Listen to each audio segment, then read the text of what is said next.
थोड़ी देर में संजय सिंह को छुट्टी मिल सकती है। जमानत मिलने के बाद संजय सिंह दिल्ली के एक अस्पताल में भर्ती हैं। उनको हालांकि वहां ट्रीटमेंट के लिए 24 घंटे के लिए भर्ती कराया गया था। उन्हें फाइनल स्क्रीनिंग के लिए ले जाया जा रहा है। खबर है कि आज संजय सिंह को घर ले जाया जा सकता है। सूत्र ये भी बता रहे हैं कि केजरीवाल अस्पताल में से सीधा केजरीवाल के घर जा सकते हैं। यानी अभी ये जो प्रोसेस है वो होना है, सारे डॉक्यूमेंट, सारे दस्तावेज अब जेल प्रशासन को मिलेंगे और उसके बाद ये फैसला होगा। लेकिन आपको बता दें, तबियत खराब होने की वजह से संजय सिंह अस्पताल में भर्ती थे। 24 घंटे के लिए उन्हें अस्पताल भेजा गया था। अब जो संजय सिंह की जमानत की प्रक्रिया है वो शुरू हो चुकी है। अब थोड़ी देर में ये जानकारी मिल रही कि अस्पताल से हो सकता है उनको छुट्टी मिले। प्रोसेस कुछ भी हो सकता है, उनको जेल जाना पड़े, वहीं पर वो सारे दस्तावेज खंगाले जाए, उसके बाद उनको वहां से रिहाई हो। या एक पॉसिबिलिटीज ये भी है कि जेल प्रशासन की तरफ से ही वहां सारी फॉर्मेलिटीज परिवार वाले करके अस्पताल अगर ये डॉक्यूमेंट्स पहुंचाते हैं और यहां देखने के बाद अस्पताल से भी डायरेक्ट छुट्टी संजय सिंह को मिल सकती है।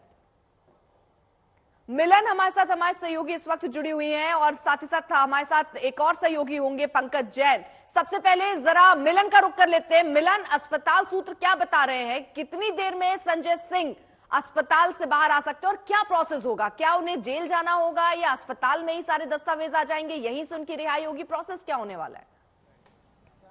देखिए, इस पूरे मामले में जब कल जी अर्पिता, देखिए पहले मैं आपको यहाँ ILBS अस्पताल दिखा देती हूँ। फिलहाल पुलिस की तरफ से तैयारी कर ली गई है। एक तरफ यहाँ पर स्टेशनरी पुलिस वैन तैयार है, उसके आगे एक एस्कॉर्ट गाड़ी भी तैयार है। कहा जा रहा है कि महज अगले 15 मिनट में संजय सिंह यहाँ से यानी कि ILBS अस्पताल से निकल सकते हैं। प्रक्रिया भी बता देती हूँ, यहाँ से निकलकर वो तिहाड़ जेल की तरफ ही जाएंगे। कहा यह जा रहा है कि उनकी पत्नी अनीता सिंह और बाकी टीम के लोग कोर्ट ऑर्डर लेकर तिहाड़ जेल पहुंचेंगे, जहां पर ये वैन उनको ले जाएगी और तिहाड़ जेल में सारी फॉर्मेलिटीज कंप्लीट होंगी, साइनिंग होगी। वहां से सूत्र हमें बता रहे हैं कि हो ना हो सबसे पहले वो CM मुख्यमंत्री अरविंद केजरीवाल के घर जाएंगे, वहां पर सुनीता केजरीवाल से मुलाकात करेंगे, उनकी पत्नी से, और उसके बाद शायद पार्टी ऑफिस जाएंगे, कार्यकर्ताओं से भेंट करेंगे, उसके बाद घर जाएंगे। फिलहाल का ये प्लान बनाया गया है। लेकिन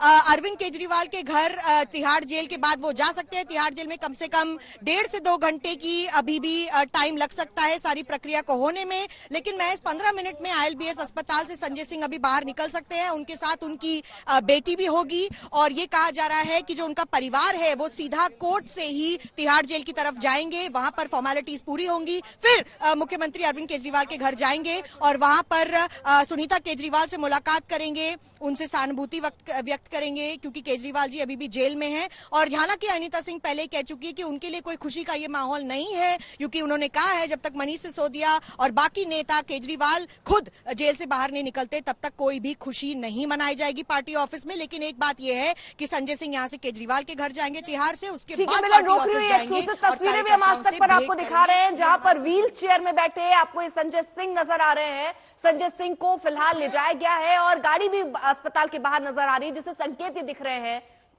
हो सकता है संजय सिंह पहले यहां से निकलकर पहले जेल ही जाएं। हमारे साथ पंकज भी हमारे सहयोगी इस वक्त मौजूद है, लेकिन जल्दी से जरा आपको शर्तें बता देते हैं। संजय सिंह की बेल की कोर्ट की शर्तें क्या रखी गई? सबूतों के साथ छेड़छाड़ नहीं करेंगे, पासपोर्ट जमा कराना होगा, संजय सिंह को अपने फोन की लोकेशन ऑन रखनी होगी क्योंकि उस पर नजर रखी जाएगी। केस को लेकर कोई बयान वो बाहर आकर मीडिया में नहीं दे सकते हैं, यह भी कहा गया है। और दिल्ली NCR अगर वो छोड़ते हैं तो इसकी जानकारी भी उनको देनी होगी। हालांकि उन्होंने वहां ये बात जरूर रखी कि अब चुनाव है सामने, प्रचार करने के लिए देश के अलग अलग जगहों पर उन्हें जाना पड़ेगा और इसीलिए उन्हें ये इजाजत मिली कि वो जहां जा रहे हैं वो सारी जानकारी जो है वो जांच अधिकारी को देनी होगी। पंकज हमारे साथ हमारे सहयोगी इस वक्त जुड़े हुए हैं। पंकज, यानी अब शर्तें हैं, ये शर्तें माननी होंगी और उसी के हिसाब से अब उन्हें बेल मिली है। अब आगे आप उनके घर में किस तरीके की तैयारियां, लोगों के आने जाने की स्थितियां देखते नजर आ रहे? जी बिल्कुल, देखिए यहाँ पर लगातार जो संजय सिंह के समर्थक हैं उनके आने का सिलसिला तेज हो गया है। सुबह के वक्त यहाँ पर करीब 1 दर्जन लोग थे, लेकिन अब जितनी भी कुर्सियां यहाँ पर लगाई गई थी उस पर समर्थक बैठे हुए हैं। यहाँ पर आप देखिए तो मिठाई खिलाते हुए भी संजय सिंह के समर्थक नजर आ रहे हैं और जाहिर है कि यहाँ पर जो उनके समर्थक हैं वो काफी खुश हैं। और अभी हमें जो जानकारी मिली है कि संजय सिंह की जो माँ है राधिका सिंह, वो भी घर वापस लौट आई हैं और यहाँ पर लगातार न सिर्फ उत्तर प्रदेश से बल्कि अलग अलग राज्यों से ये देखिए मिठाइयाँ खिलाकर खुशी का इजहार यहाँ पर तमाम जो संजय सिंह के समर्थक हैं वो कर रहे हैं। पीछे भी आपको तस्वीरें दिखा दें, क्योंकि यहाँ पर तमाम समर्थक पार्क में बैठे हुए हैं। संजय सिंह के आवास के बाहर की ये तस्वीर आप देख रहे हैं। यहाँ पे टेंट लगा दिया गया है, खाने पीने का इंतजाम है और व्यवस्था की गई है ताकि और संख्या अगर समर्थकों की बढ़ती है तो जाहिर है संजय सिंह के स्वागत के लिए भी यहाँ पर तमाम इंतजाम किए जाए। तो ऐसी स्थिति में लगातार जो उनके समर्थक हैं उनके सिलसिला जारी है। यानी संजय सिंह के घर के बाहर हम दिखा रहे हैं किस तरह समर्थक उनके जो जुटते हुए नजर आ रहे हैं, लेकिन इसको लेकर राजनीति भी हो रही है, वार पलटवार भी हो रहे हैं, आरोप भी लगाए जा रहे हैं। सुनिए। संजय सिंह के खिलाफ कोई भी सबूत आपने नहीं दिया, ना पैसे का सबूत दिया। किसी आदमी ने 9 बार गवाही दी, संजय सिंह के बारे में नहीं कहा। 10वीं गवाही में आपने उस पर दबाव डाल के उससे कुछ कहलवा दिया, तो कोर्ट ने कहा ये कैसे हो सकता है। इसलिए ईडी ने लंच के बाद केंद्र सरकार से बात करके कहा कि हम इसका विरोध नहीं करेंगे, क्योंकि अगर विरोध करते और कोर्ट जमानत देती, जैसा कि कोर्ट ने पहले ही कह दिया था, तो ये पूरा का पूरा केस जो है हवा में उड़ जाता, पूरा का पूरा केस ही खत्म हो जाता। इसलिए सिर्फ अपनी इज्जत और इस केस को चलाए रखने के लिए ईडी ने उनकी जमानत पे सरेंडर कर दिया।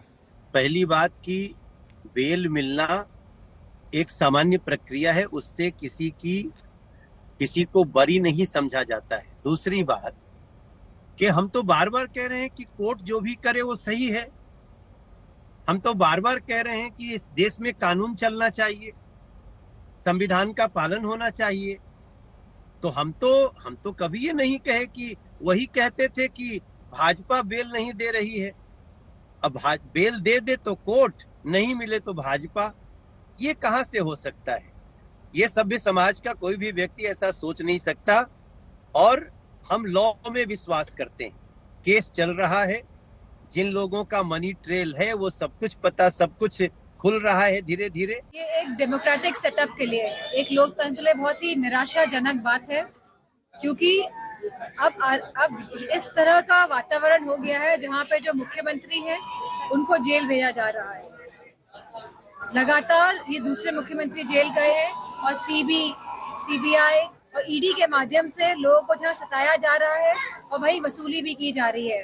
तो एक तरह का भ्रष्टाचार पूरे देश के सामने आया है और लोग अब बहुत अच्छी तरह से इस बात को समझ रहे हैं कि सबसे ज्यादा भ्रष्टाचार किस पार्टी में। मैं नहीं समझ पाती हूँ कि थोड़े राजनीतिक दल सिर्फ बार बार भारतीय जनता पार्टी को टारगेट करते आ रही है। यहाँ एक चीज स्पष्ट है, हम हमारा काम कर रहे हैं देश हित में। मोदी जी का एक ही लक्ष्य है, राष्ट्रवाद और राष्ट्र प्रेम के साथ लोगों के लिए भलाई। दूसरी तरफ एक पार्टी सिर्फ भ्रष्टाचार की बातें करते हैं, भ्रष्टाचार होते हुए ये पेश करते हैं कि वो आम आदमी के सिंबल्स हैं। मैं मानती हूँ कि जनता सब कुछ जानता है और 4 तारीख को मुंह तोड़ जवाब जरूर देंगे।